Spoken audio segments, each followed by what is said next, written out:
আসসালামু আলাইকুম বন্ধুরা, আশা করি সবাই ভালো আছেন। বন্ধুরা, শেখ হাসিনা ভারত সফর করেছেন। এটা কি সফল না বিফল?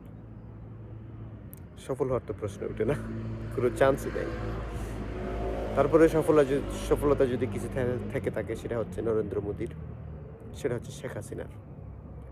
বাংলাদেশের জনগণের জন্য সফলতা নাই, জিরো।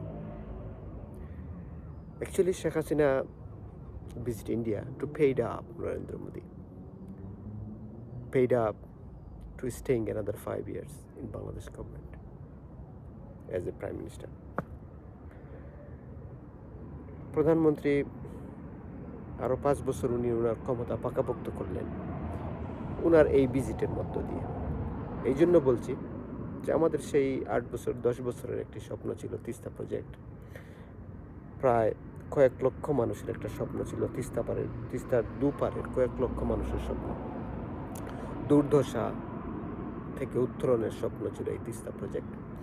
সেটা উনি বিলিয়ে দিয়ে আসছেন। ইন্ডিয়া টেক ইট, সোজা বাংলা যদি বলা যায় যে ইন্ডিয়া ব্রোক দ্য প্রজেক্ট।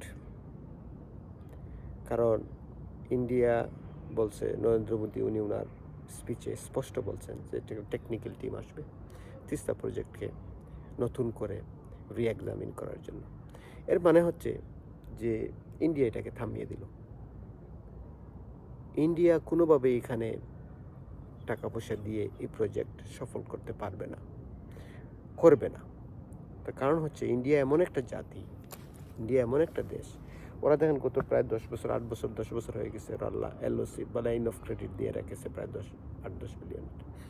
সেখান থেকে 1-1.5 বিলিয়নের বেশি ওরা এখন পর্যন্ত ছাড় করতে পারেনি। ওরা হচ্ছে এরকম একটা জাতি, কৃপণ জাতি। ওরা টাকা পয়সা দেওয়ার মতো যে মেন্টালিটি, যে হার্ট, যে মানসিকতা, এটা ওদের নেই। তো ওরা জাস্ট শেখ হাসিনা যেহেতু একটা মেরুদণ্ডহীন গভর্নমেন্টকে লিড করছেন, একটা বেসলেস রেজিমকে লিড করছেন, সেহেতু উনার সেই ক্যাপাসিটি বা কোয়ালিটি নেই যে মোদি গভর্নমেন্টের সাথে বা ভারতের গভর্নমেন্টের সাথে নেগোসিয়েশন করে উনি উনার স্বার্থ, দেশের স্বার্থ বা জনগণের স্বার্থ আদায় করতে পারেন। যার কারণে খুব সহজেই নরেন্দ্র মোদী এই তিস্তা প্রজেক্টকে ওনারা এই প্রজেক্টে ইনভলভ হবে টাকা পয়সা দিয়ে, টেকনিক্যাল সাপোর্ট দিয়ে, এরকম কিছু বলে জাস্ট থামিয়ে দিল। আদৌ এই প্রজেক্টটা আর হবে না, এটা এই ব্যাপারে কোনো সন্দেহ নেই। তবে হ্যাঁ, দেখা যাক নেক্সট ভিজিট, যেহেতু শেখ হাসিনার নেক্সট ভিজিট হচ্ছে চায়নাতে উনি যাবেন। যেহেতু চায়না ভিজিটটা ওনার খুবই জরুরি, যেহেতু দেশের অর্থনৈতিক অবস্থা নেগেটিভ মিনস ডাউনওয়ার্ডস যাচ্ছে, day by day is going down. প্রায় গত 1.5-2 বছর ধরে আমাদের ফরেন রিজার্ভ মাইনাসের দিকে যাচ্ছে।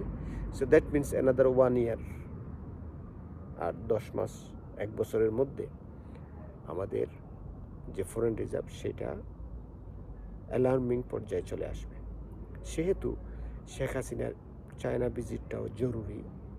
উনি লোন চাচ্ছেন ওদের কাছে, বা লোন সহযোগিতা, সেটা ইয়েনে হোক অথবা ডলারে হোক। তো সেটা পেতে হলে নিশ্চয়ই চায়নারও কন্ডিশন থাকবে। তখন বোঝা যাবে আদৌ কী হতে যাচ্ছে।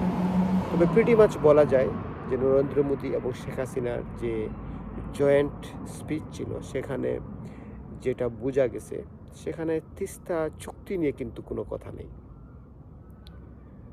যেটা নরেন্দ্র মোদী ক্ষমতায় আসছেন পরে থেকে, যেটা আসলে এটা সেই আপনার কংগ্রেস গভর্নমেন্ট থেকে যে তিস্তা চুক্তি নিয়ে যে কথা হয়েছিল, তিস্তা চুক্তির যে কথা ছিল, যে চুক্তিটা রেডি আছে, সেটা সেই কংগ্রেস গভর্নমেন্টের আমল থেকে ঝুলিয়ে রেখেছে তারা, সেই মমতা বন্দ্যোপাধ্যায়ের দোহাই দিয়ে, অজুহাত দিয়ে।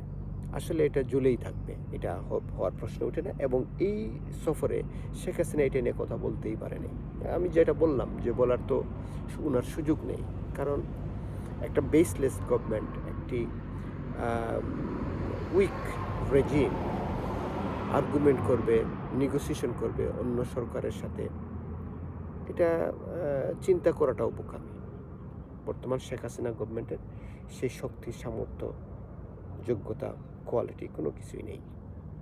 সেটা যতটুকুই আগে ছিল প্রথম সরকার বা 96, 2001, এগুলির এখন সে ধারে কাছেও নাই, 10%ও নেই। তো সোজা কথায় শেখ হাসিনার বর্তমান এই ভিজিটটা হচ্ছে জাস্ট উনি ভিজিট করছেন to paid up Indian government, যে ইন্ডিয়া গভর্নমেন্ট ওনাকে যে সাপোর্ট দিয়েছেন ডিপ্লোম্যাটিক্যালি, প্রশাসনিকভাবে, কূটনৈতিকভাবে ওনার রেজিমটা টিকিয়ে রাখার জন্য অ্যানাদার 5 years। কিন্তু বাংলাদেশ জনগণের ক্ষতি দেখাই যাচ্ছে। তো যাই হোক, কোনো কিছুই স্থায়ী নয়, চিরস্থায়ী নয়।